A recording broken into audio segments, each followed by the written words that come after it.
municipio e com'era? Era sempre lì dove è adesso.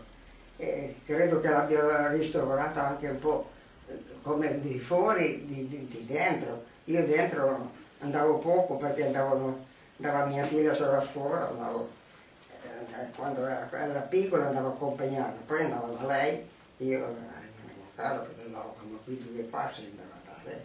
Ma era sempre capriccio, non tanto bello come adesso non c'è stato tanti uffici, una volta non c'erano tanti uffici come c'è adesso. E così. E invece mi racconti un po' della cascina Chiabotto. La cascina è quel palazzo lì, abitavano i vecchi, il papà di Giuseppe qui Chiabotto e Paolo, c'era suo nonno, suo papà, poi c'era ancora il nonno, anche che poi è mancato. E così.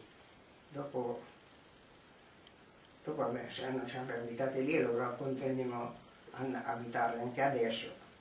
E poi c'era la via di qua, dove c'è la banca adesso, il tabaccaio, c'era la cassina una cassina che aveva le mucche, di Varia.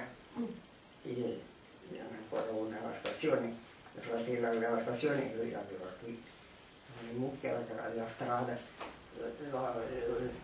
l'alloggio al fondo del cortile e la strada tutta qui. Qui c'erano tutti i prati con un fossale d'acqua che correva giù, e aveva tutte piante e tutti i prati.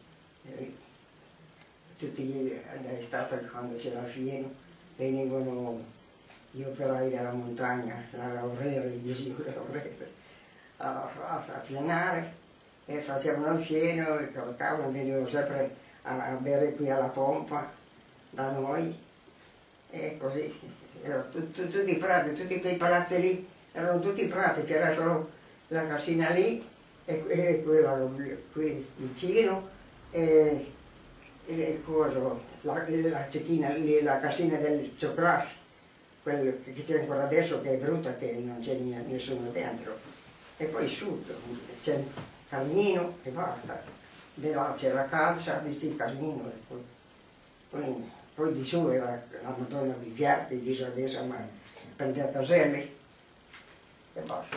Ci racconti se la casetta col cimitero, la chiesetta? Dall'altra parte faccia alla cassina che c'è ancora adesso, dall'altra parte. C'era una chiesetta grossa e c'era di dietro il cimitero. Era il cimitero vecchio dove c'è l'Atlantica, adesso che c'è tutti gli alberghi lì, era il cimitero lì, e si è potuto passavano per questa cosa.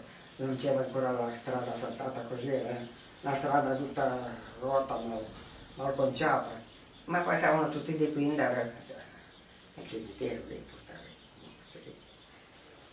E poi adesso è una fabbricata, ma c'è stata giù, è tutto fabbricato.